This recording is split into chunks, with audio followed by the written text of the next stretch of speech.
অপর্ণা, কিছু বলবেন বর্দা? হ্যাঁ আমি মন্দিরে যাচ্ছি, ওই ঠাকুরের কাছে ফুল রাখা আছে, ওটা নিয়ে এসো তো। আমার কাজ আছে বর্দা, আপনি অন্য কাউকে বলুন।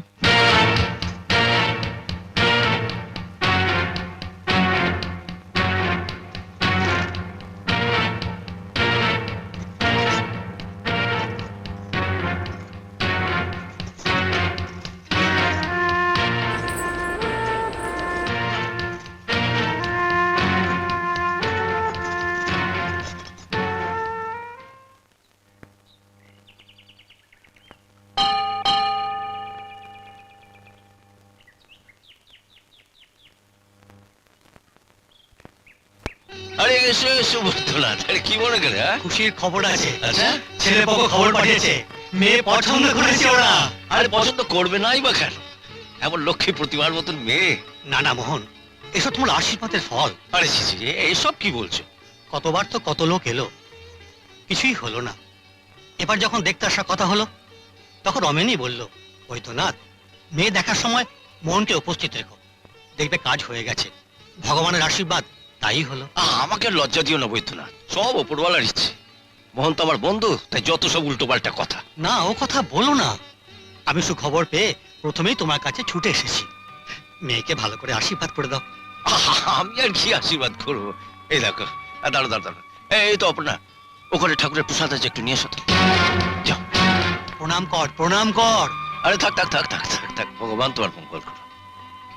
তুমি দেখে নিও বৈদ্যনাথ, মেয়ে আমাদের খুব সুখী হবে। তোমার আশীর্বাদ পেলে তাই হবে। এখন শুধু রমেন নয়, এই এলাকার সবাই বলে মানুষের মধ্যেই ভগবান। তুমি তার প্রমাণ। এইসব বলো না বৈদ্যনাথ, আমার পাপ হবে। কি হলো অপর্ণা, প্রসাদের থালাটা দিয়ে গেলে না?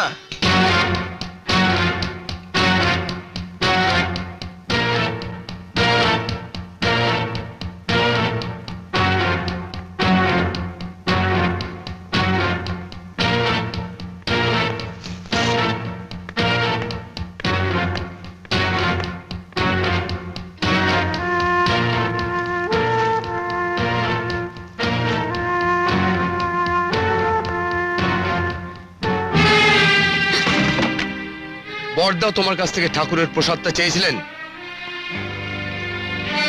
জবাব দিচ্ছ না কেন? চেয়েছিলেন। আর তুমি এখানে বসে বসে ডাল বাচ্ছিলে? এটা কি এমন জরুরি কাজ যে তুমি বড়দাকে ঠাকুরের প্রসাদটা দিয়ে আসতে পারলে না? আসলে আমি নিয়ে যেতে চাইনি। চাওনি কেন?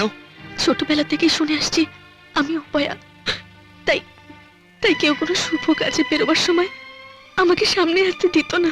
আর এখানে এখানে বর্দা কোনো শুভ কাজে বেরোবার সময় যখনই আমাকে কিছু দিতে বলেছেন, আমি সাহস পাইনি।